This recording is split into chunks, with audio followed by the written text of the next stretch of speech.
There was a black period for Malayalam cinema. You must be ashamed to say, what happened to my Malayalam cinema? Where is it gone kind of thing?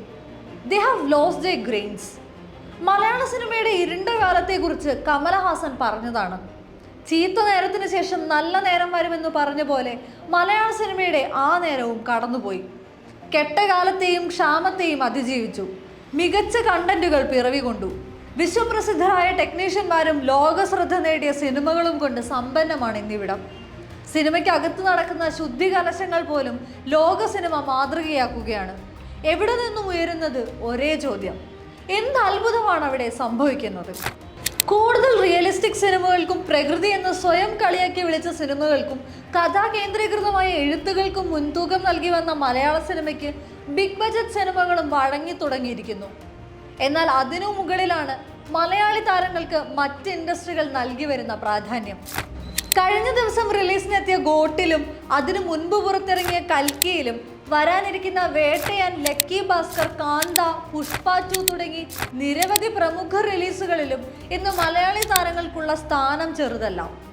ഒരു കാലഘട്ടത്തിൽ villain കഥാപാത്രങ്ങളോ കുത്തുവിളക്ക് നായികാവേഷങ്ങളോ ആണ് അന്യഭാഷാ ചിത്രങ്ങളിൽ മലയാളികൾക്ക് ലഭിച്ചു വന്നതെങ്കിൽ ഇന്ന് സ്ഥിതി അതല്ല.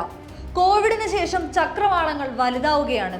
അതിൽ തന്നെ തമിഴ് സിനിമയിലെ തെരഞ്ഞെടുപ്പ് വ്യക്തമാണ്.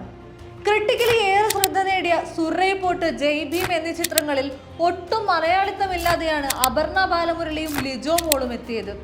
മലയാള സിനിമ പോലും ലിജോ മോളിലെ നടിയെ വേണ്ട വിധത്തിൽ ഉപയോഗിക്കാതിരുന്ന കാലത്താണ് സെങ്കനിയായി അവരുടെ സ്ഥാനം ഉറപ്പിച്ചത്.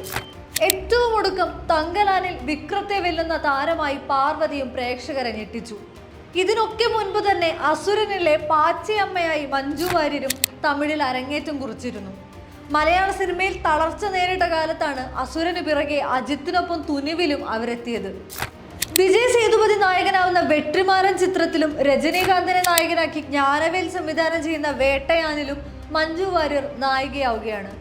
കോവിഡിന് ശേഷം തമിഴിൽ പുറത്തിറങ്ങിയ ബിഗ് ബജറ്റ് ചിത്രങ്ങളായ വിക്രം, പൊന്നിയൻ സെൽവൻ, ലിയോ, ജയിലർ തുടങ്ങിയ ചിത്രങ്ങളിലും മലയാളി താരങ്ങൾ നിറഞ്ഞു നിന്നു. ജയിലറിലെ മോഹൻലാലിന്റെ ക്യാമിയോയും വിക്രത്തിലെ ഫഹദിന്റെ ഏജന്റ് അമർ എന്ന കഥാപാത്രവും ചിത്രങ്ങളുടെ വാണിജ്യ വിജയത്തിന്റെ ഹേതുവായി.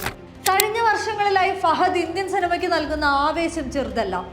അയാളെ തേടി ഇന്ത്യയിലെ നിരവധി ഇൻഡസ്ട്രികളിൽ നിന്നാണ് ടെക്നീഷ്യന്മാരെത്തുന്നത്. ത്യാഗരാജ കുമാരരാജയുടെ സൂപ്പർ ഡീലക്സിലെ മുകിൽ എന്ന കഥാപാത്രമാണ് ഫഹദിന്റെ ശ്രദ്ധ നേടുന്ന ആദ്യ തമിഴ് വേഷം. പുറകെ തെലുങ്കിൽ ബൻവർ സിംഗ് സിഖാവത്ത് എന്ന വില്ലൻ വേഷവും. വിക്രമിലെ അമറിനോടുള്ള സ്നേഹം തകർക്കുന്നതായി മാമന്നനിലെ രത്നവേൽ എന്ന കഥാപാത്രം നൽകിയ തീവ്രമായൊരു വില്ലൻ ഭാവം. Vettaiyan, Pushpa 2, don't trouble the trouble എന്നീ ചിത്രങ്ങളിലും പ്രധാന വേഷങ്ങളിലെത്തുന്ന ഫഹദ് ഇംതിയാസ് അലി ചിത്രത്തിലൂടെ ഹിന്ദിയിലും അരങ്ങേറ്റത്തിനൊരുങ്ങുകയാണ്. 2007 പുറത്തിറങ്ങിയ മൊഴിയിലൂടെയാണ് പൃഥ്വിരാജ് തമിഴിൽ ശ്രദ്ധിക്കപ്പെട്ടത്. ശേഷം രാവണും ഹിന്ദിയിലെ അയ്യായും അയാളുടെ തട്ടകം വലുതാക്കി.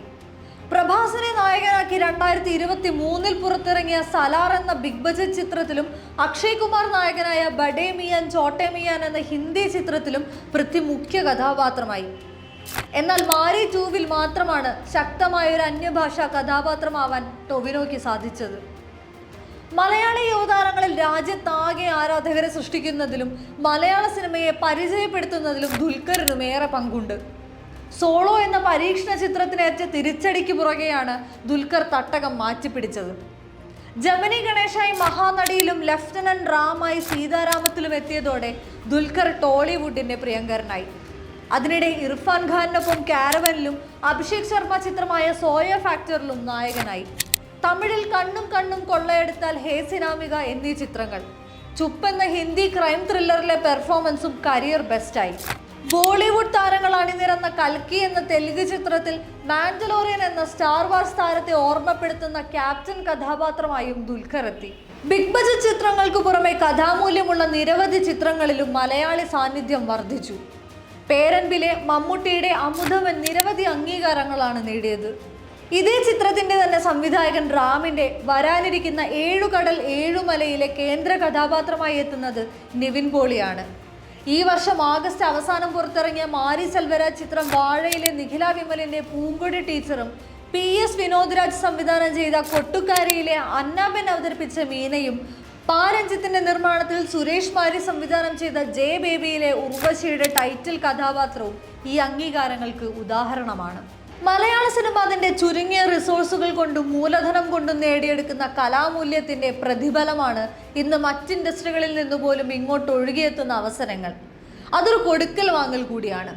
മലയാള സിനിമയെ വലിയ ലോകങ്ങളിലേക്ക് കൈപിടിച്ചുയർത്തുക കൂടിയാണ് അത് ചെയ്യുന്നത്.